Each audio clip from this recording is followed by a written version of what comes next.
Guns and grenades. St. Anne police recount a fierce battle that left a colleague and alleged criminals wounded. Good evening and thanks for joining us for Primetime News. A special welcome to viewers on OneSpotMedia.com. I'm Archibald Gordon. And I'm Doreen Samuels. Also this evening, nabbed.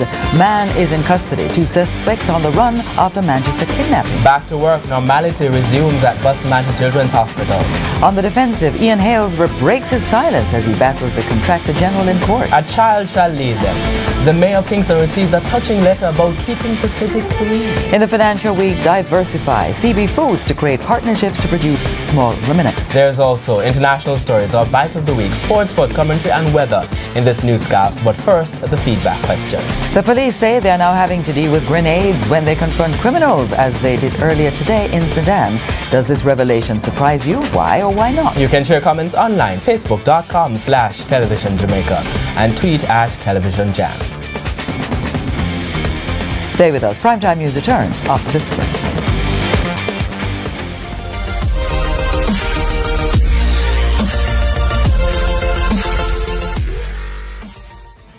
Welcome back to Primetime News. Special welcome if you're watching on OneSpotMedia.com. A reminder as well that you can download our One Spot Media app in the Google Play Store or the App Store. That's the number 1 followed by the word Spot and Media. A fierce, non-stop 2-hour gun battle between the police and criminals resulted in the injury of a policeman, the killing of a man and the dismantling of a base for criminals. The police say it happened when criminals confronted them with heavy artillery in the Alexandra community of St. Anne on Thursday night. Here's Nadine McLeod with that story. It used to be gunshots. Now the police are saying not only are the criminals firing at them, but they're also using this: grenades. In the peaceful community of Armadale in Alexandra, St. Anne, the police say they were attacked last night shortly after 9 when they were searching for wanted men. According to them, an intense gun battle followed, during which grenades were detonated. A detective sergeant from Mobile Reserve was injured in the explosion. He was taken to hospital, treated and released. The cops say this morning they found the body of an unidentified man who they believe was among those who shot at them last night. The cops say this house in the hills was the base for the men. Inside, what appears to be a stable family setting. There were at least 1 woman and children in the house that they were firing and tossing grenades from. So these criminal elements, the behavior show that they are callous and have no care for life nor property. Outside, grenades not yet detonated. The police say when exploded, the grenades can hurt or kill persons within 40 feet. Today, they took steps to ensure the weapons were disposed of properly.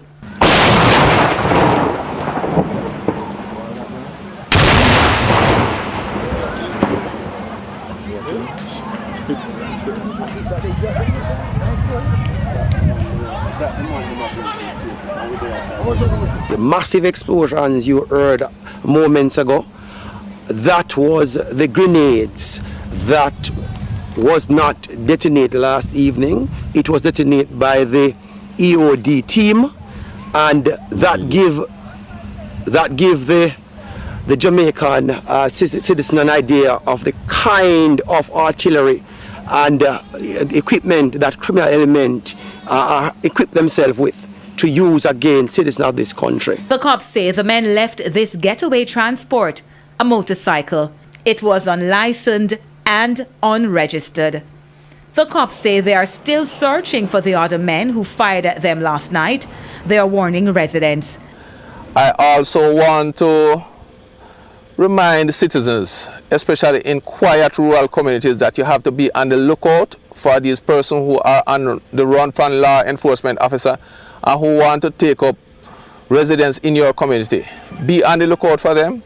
And whenever you have information, I'm going to ask you please to get in touch with the police. Nadine McLeod, TVJ News. A man is in custody and 2 suspects are still on the run after 2 businessmen were kidnapped in Manchester yesterday. The police say the businessmen were kidnapped shortly after 1 p.m. They were tied up at a house and later removed to bushes where they were held for over an hour. Having kidnapped those 2 men, A demand was made of the wife of one of the men, and she, having received that phone call, went to one of our established banks in the town of Mandeville and withdrew a sum of $1 million Jamaican dollars.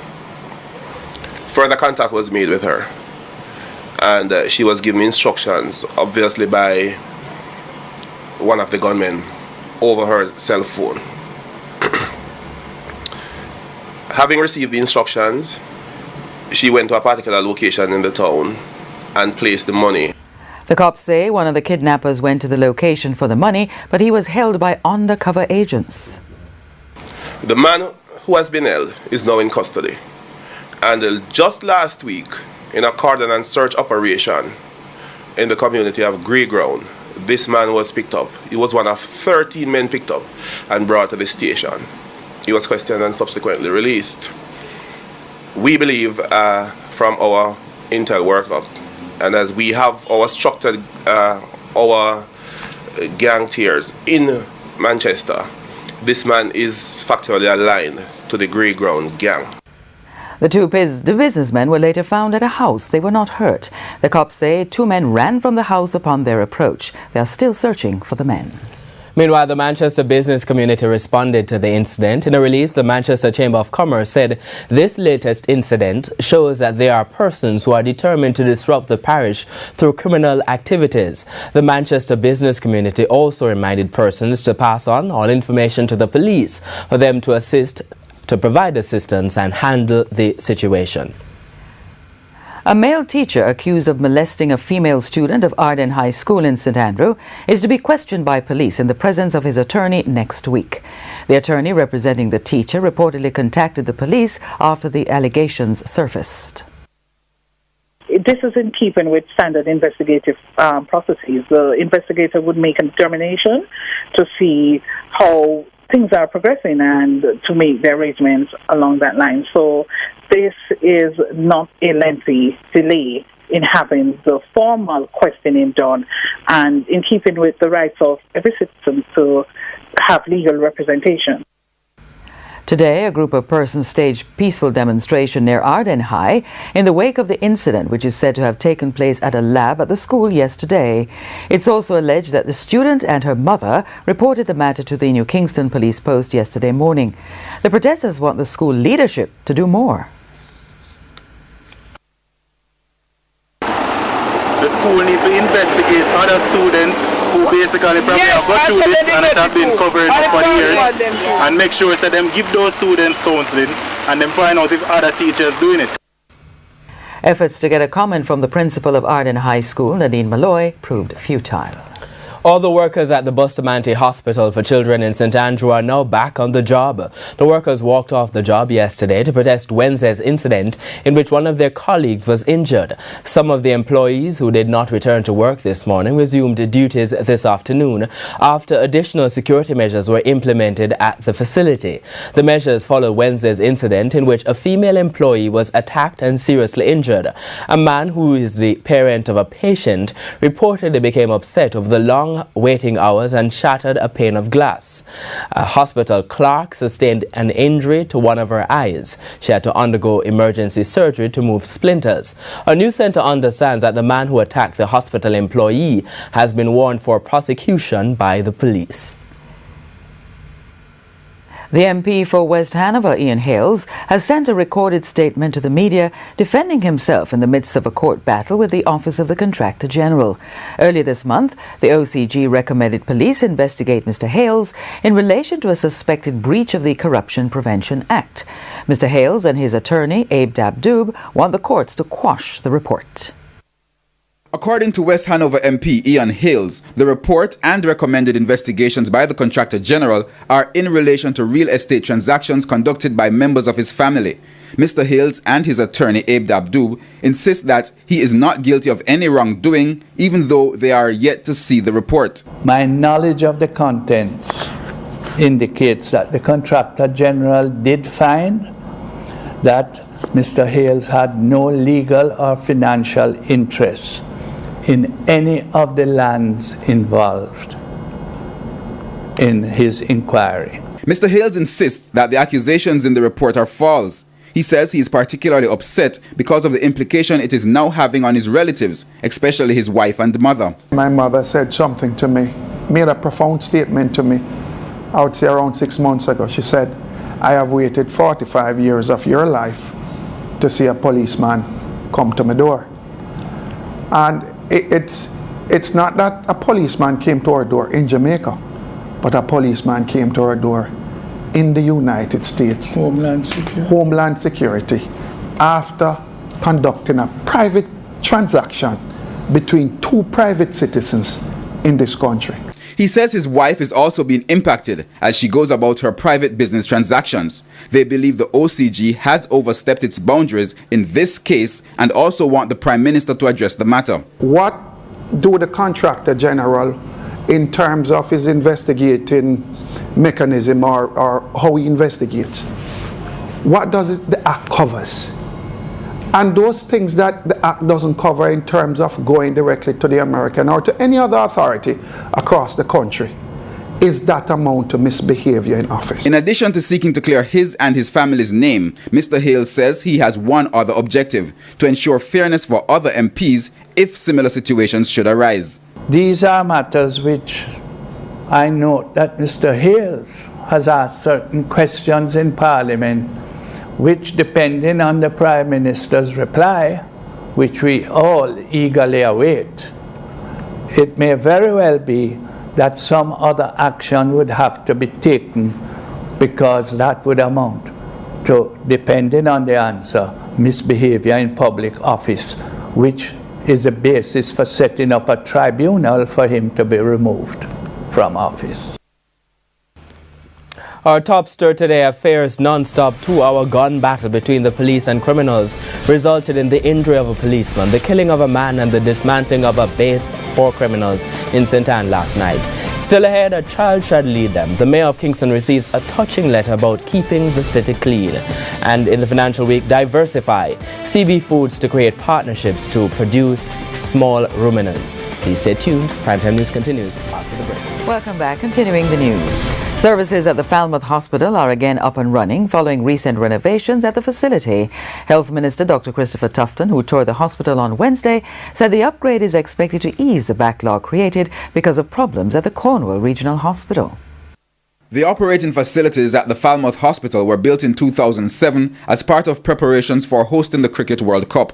However, it was never used and had fallen into disrepair. Health Minister Dr. Christopher Tufton says repair works have been going on for the past few weeks. Since this situation at Cornwall, we have sped up that process, and I'm happy to report that today, starting next week, Falmouth Hospital will move from 1 operating theatre to 4 operating theatres. We will add a 6-bed capacity ICU, 3 for pediatric cases, 3 for adult cases. The renovations are expected to improve the hospital's capacity, making it available to residents in Trelawney and St. James. He says already some 13 cases, which were put off because of the ventilation problems at the Cornwall Regional Hospital, have been done at the Falmouth Hospital. Over the next few days, healthcare personnel from Cornwall will also be transferred to Falmouth to beef up the operations. Measures have also been put in place to deal with inpatients who have not been able to leave because of poor living conditions. What we have been working on since we discovered that, and more so since the situation at Cornwall, is the relocation of those cases. And last night we relocated, I'm told, up to 35 such cases from Cornwall who are now at the infirmary here in Falmouth. A collaboration between the health and local government ministries will provide the nurses for the infirmary. Herman Green, TVJ News. Residents of at least 3 communities in rural Clarendon say they have been flooded out over the past week, but the rains aren't the source of the problem. TVJ's Krista Campbell explains. If not for the house in the background, one could easily mistake this for a stream or a riverbed. This has been the state of the roads in the rural Clarendon communities of Chandler's Pen, Chandler's Estate, Chateau and Bottom Road. The areas have experienced rainfall in recent days, but the people contend that's not what's causing the flooding. The water pipe up the Maximil draining, bursting from the other day, and try to fix it and it burst out back and give you the problem on the road. We cannot walk on the road, we cannot make ourselves be happy on the road. I saw some clean water coming down, And when I'm a cattle rearer, when I turn out my cattle them and reach up to the crossroads, I saw the water coming from opposite Brazil direction. Ironically, Birds Hill is one of a few nearby communities where piped water has been either non-existent or inconsistent for many years. The people say the problem has persisted despite the efforts of the National Water Commission. From, I believe, a Saturday this water running. And I still like it back when then come, I think on Monday morning, so then fix it and see it run back same way. It look like it don't fix. They say the flooding has worsened and showed us a full pond as proof. Because only when rain fall hard, when we have flood, this pond full up. And see a drought we have here now and see what water we are running at it. They complain about mosquitoes and worsening road conditions as a result of the flooding. In spite of the water, this is a public work road. And you can see the condition of the road.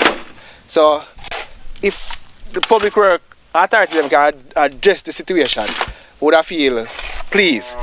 NWC Corporate Public Relations Manager Charles Buchanan said it's not acceptable for water to be wasted in any area for such a long period and that a team was sent to the area to check out the residents' claims. However, he says it's not likely that a break on a single pipeline could have caused the pond to fill up or the level of flooding in the communities. Krista Campbell, TVJ News. A garbage disposal site and farmlands. What do the two have in common? And why are farmers in Buff Bay, Portland say their livelihood is being threatened? TVJ's Krista Campbell has been doing some digging. Crops on both sides, garbage in the middle. This is the entrance to the Doctors Wood garbage disposal site in Buff Bay, Portland. Farmers complain that the improper dumping of garbage meters away from the dump is slowly putting them out of business. Never Webb showed us pumpkins he reaped but have no one to sell them to. He says a few farmers in the area usually depend on vendors to buy their produce and take it to the markets to sell. The dump is away from us. Yeah. But we are dumped in the garbage all the time they pay to it. Okay. Understand? It's a pay cost. Them we grow down a dump, them grow fat and them produce because the land good. But the reason why I make no buy it through, say them a dump animal, every little thing them burn down there. So once people normally know say if you go buy from the dump, buy things from who plant on the dump, then I go want it. So that's why we got town. Go buy with things them from St. Elizabeth. You just sell some planting and banana, yam, but it's like you know, nothing now go on, so I have to just ease off. The farmers say part of the problem is with how persons dispose of their waste. They're not putting the garbage on the landfill, so it affects us all farmers, 7 of us farm down here, and we have a lot of problem with it. Mash up the farm and all them things, a lot of people farm destroyed too, so people have to leave it. For those who have not altogether quit farming, they either find alternative sources of income or count their losses. This year they ripe to spoil and I use some feed now. Well, I dump me a hustle, 2 pan, little piece of loom, little that, you know, and sell it, make a bread.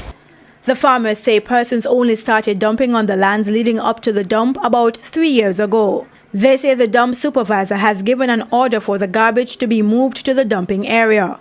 In the meantime, Mr. Meggie says there is some hope for him to reclaim his farmlands which have been dumped up. They dump here to and mash down the farm because I check rather and rather say must get it clean out back and they will give me some coconut sucker and pine sucker and etc. Well, I'm going to do that. I have the tractor man to clean it up, but him say me have to wait. Krista Campbell, TVJ News. Meanwhile, an offer to help clean the city from an unusual source. An 8-year-old student of St. Andrew Prep School, she expressed an interest in a letter sent to the Mayor of Kingston. TVJ's Janella Pursues explains. She appears shy, but 8-year-old Paris McKay, a grade 3 student of St. Andrew Prep School, made a bold move recently. She penned a letter to Kingston's Mayor Delroy Williams offering her help to clean the city. This prompted a visit to the school by the mayor. She said she saw the condition of the drain and she saw the frustration on my face in relation to the drain and how bad it was. And so she wanted to help to clean the drain, and which exhibited in such a young child the desire to have a clean city. Despite ongoing public education campaigns, keeping the city clean remains a constant challenge. And it's not just the downtown business district. In several residential communities, poor garbage disposal habits have led to situations like these. This is Payne Avenue, a place where garbage collection is infrequent. They normally come in the community and collect garbage, but what that is now, sometimes the crime and the violence that take place in the community. I remember the last time I was here, the garbage truck man come in the community and then shots start fire. The garbage truck man flee the community. So basically, them now want to come in the community, come take up garbage in the lane and on the road.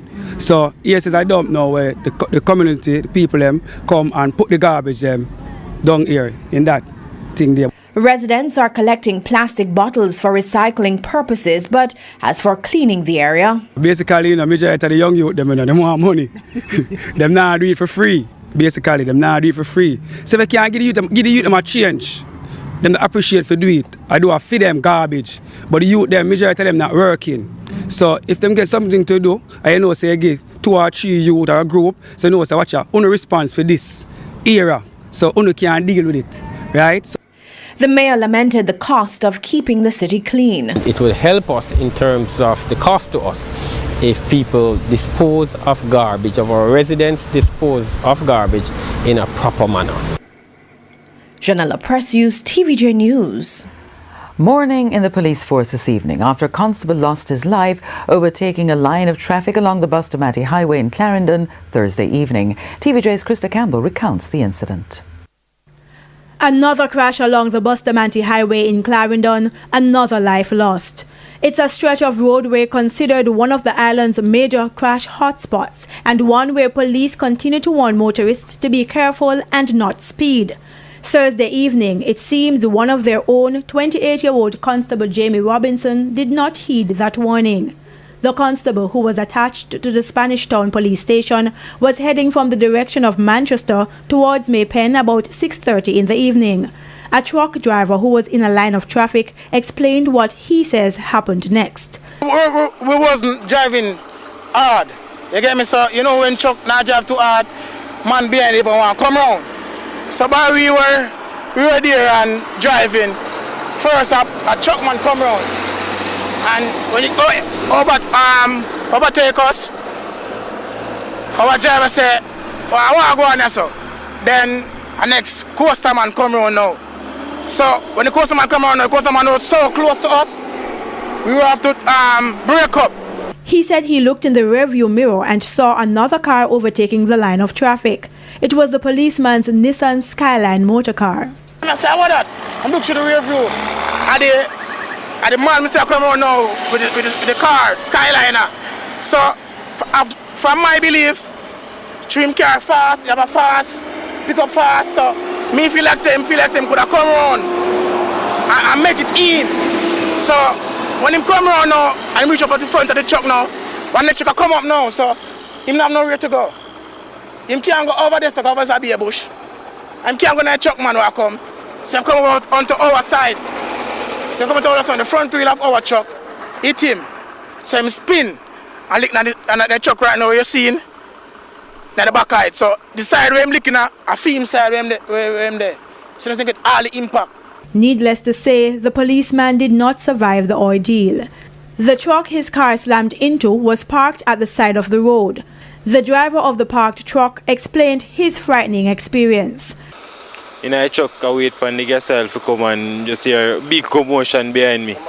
Leak with my truck. So you run out the aisle on the bypass? Yeah.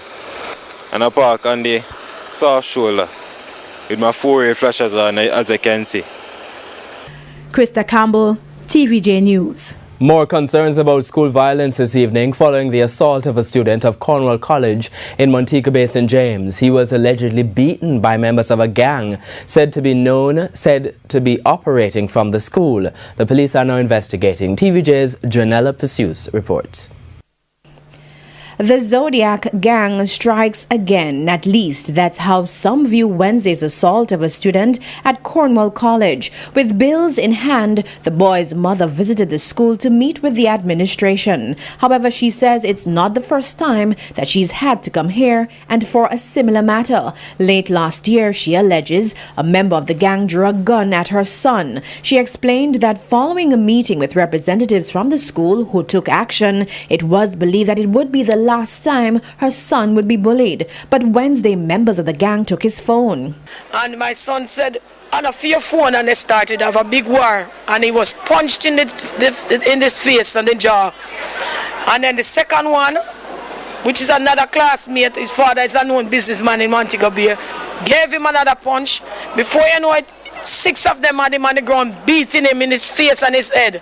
My son suffered a fractured jawbone. His tooth, the molar, was broken. He has to go to the dentist. He has a concussion on the side of his head. He has to go to do a CT scan.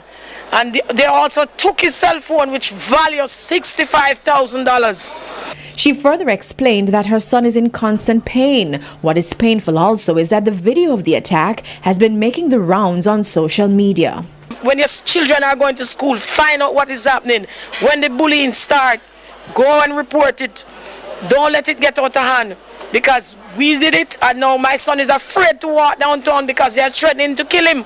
And they went as far as putting the beating on Facebook and bragging about it. And it's understood that the gang's membership is growing. We asked the school's principal what he knew about the Zodiacs. It is something that was going around, that there is indeed a group of boys on the campus who want to cause some form of mayhem. And you know, this is probably just a blessing from above, that we now have a chance. We have to put our foot down and say, yes, this is it, no more. As it relates to the assault, it is not a police matter.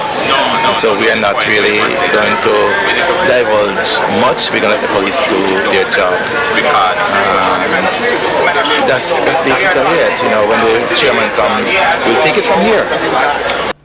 We also sought a comment from the chairman of the school's board, Patrick Reed. I will make no comment on the matter until we have done the investigation fully.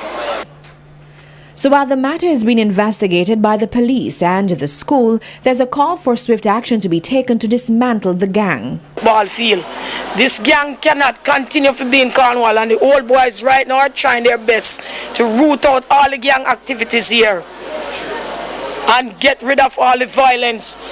Because even yesterday, this morning as we came, one student was caught with 2 ratchet knives. Janella Precious, TVJ News. Before the break, it's time for our feedback responses, and Archie is at the smartboard. Thanks, Doreen. Here's a question today. The police say they are now having to deal with grenades when they confront criminals, as they did earlier today in St. Anne.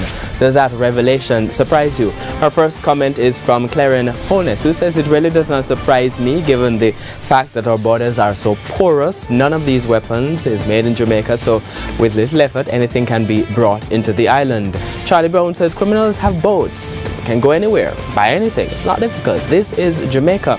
Next comment from Alonzo, who says it's well known that the criminals have access to sophisticated weaponry, and this demonstrates a frightening reality to the nation's security.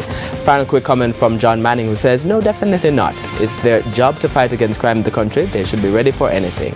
What's the big deal about grenades? They are not trained for, are they not trained for that kind of task?